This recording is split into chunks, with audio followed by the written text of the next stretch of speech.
नमस्कार। मैं doctor Rupen Kumar Sharma, consultant psychiatrist. 30 मार्च world bipolar day के रूप में मनाया जाता है।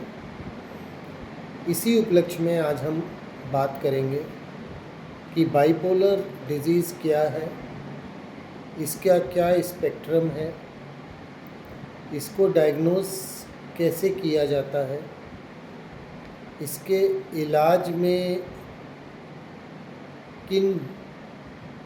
इलाज में क्या समस्याएं आ सकती हैं, इसकी प्रोग्नोसिस मतलब इलाज से ये बीमारी कितनी ठीक हो सकती है या कितनी मैनेज हो सकती है, और सबसे ऊपर कि इस बीमारी में हमें पेशेंट के परिवार वालों को साइको एजुकेट करके इस बीमारी के रेड फ्लैग साइंस या वार्निंग साइंस को कैसे पहचानना है, इसके बारे में एजुकेट करना चाहिए। तो सबसे पहले बाइपोलर डिजीज़ क्या है। बाइपोलर डिजीज़ एक डिजीज़ है जो नाम से ही पता चलता है, जिसके दो पोल्स हैं या दो स्पेक्ट्रम हैं। एक स्पेक्ट्रम मेनिया कहलाता है, एक स्पेक्ट्रम डिप्रेशन कहलाता है। मेनिया के लक्षण होते हैं, जो व्यक्ति इस रोग से ग्रसित है वो मेनिया की स्टेज में नींद की ज़रूरत महसूस नहीं करता है, उसकी नींद की आवश्यकता कम हो जाती है, लेकिन नींद की कमी होने की वजह से वो आदमी थकान नहीं महसूस करता है, उसका एनर्जी लेवल बहुत ज़्यादा बना रहता है, वो ओवर एक्टिव हो जाता है, वो लगातार बोलता रहता है, वो बड़ी बड़ी बातें करता है, वो रिस्क टेकिंग बिहेवियर या हाई रिस्क एक्टिविटीज़ में इंडल्ज हो जाता है। हाई रिस्क एक्टिविटीज़ मतलब उसका खर्चा बढ़ सकता है, उसके सामर्थ्य के सापेक्ष उसका हाई रिस्क गेम्स जैसे ऑनलाइन गैम्बलिंग में इंटरेस्ट बढ़ सकता है,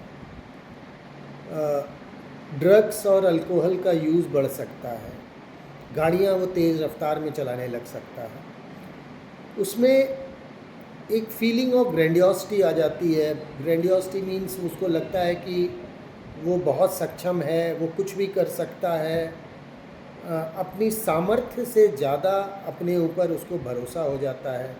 वो अचानक बड़ी बड़ी चीज़ें ना सिर्फ बोलने लगता है बल्कि करने भी लगता है। कुछ चीज़ें जो महंगी हैं, जो वो अफोर्ड नहीं कर सकता है, उनको भी खरीदने की सोचने लगता है।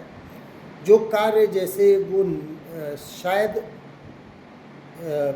उसमें उतना उस कार्य का टैलेंट नहीं है, जैसे एक्टिंग, सिंगिंग, क्रिकेटर बनना, कोई अदर स्पोर्ट्समैन बनना, उसके बारे में सोचने लगता है।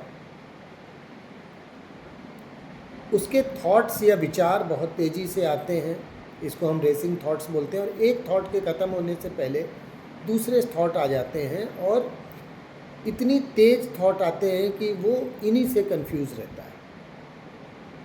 फ्लाइट ऑफ आइडियाज़ होते हैं। फ्लाइट ऑफ आइडियाज़ मतलब वो एक विचार पे टिक नहीं पाता है और जल्दी जल्दी एक विचार से दूसरे विचार पे चला जाता है। और भी कुछ अन्य का लक्षण है, लेकिन हम ये मुख्य लक्षण हैं। इसके विपरीत बाइपोलर का एक दूसरा पोल जो है उसको डिप्रेशन कहते हैं। डिप्रेशन में आदमी का मन उदास रहता है,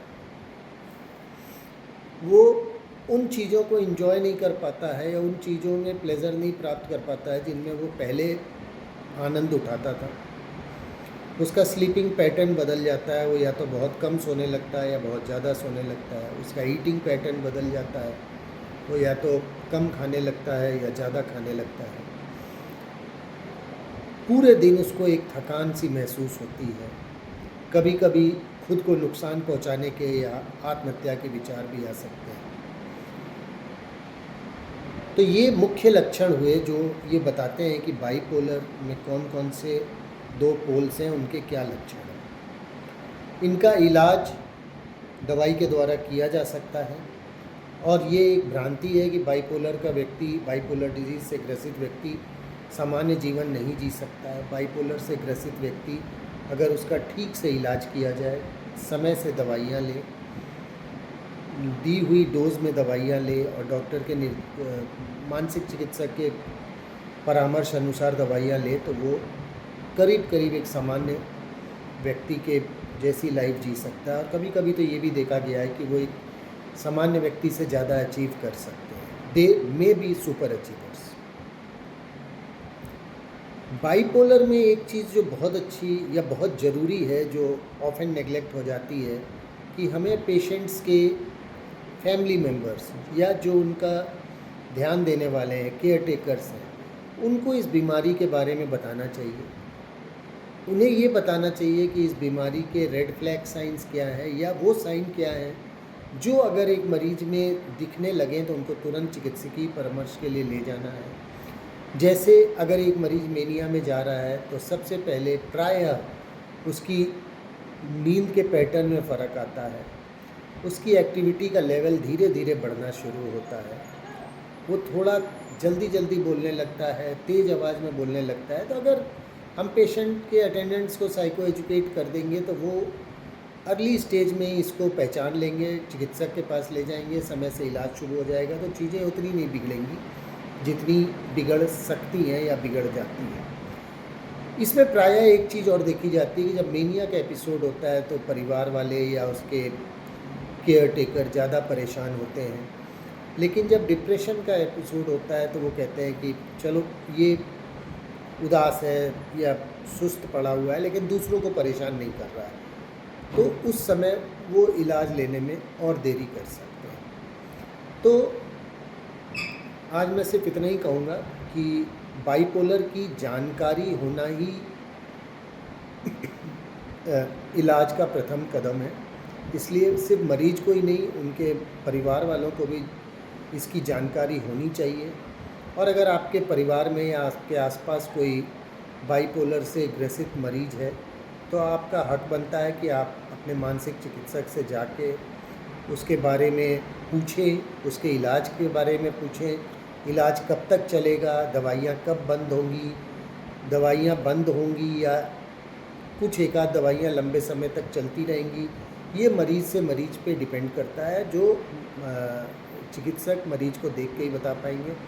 प्लस अगर आपको ये पता है कि किस समय मरीज वापस थोड़ा सा बिगड़ रहे हैं या डिज़ीज़ की सीवियरिटी बढ़ रही है और आप उसी समय पहचान लेंगे तो बीमारी को जल्दी पकड़ के जल्दी इलाज किया जा सकेगा। नमस्कार, थैंक यू, धन्यवाद।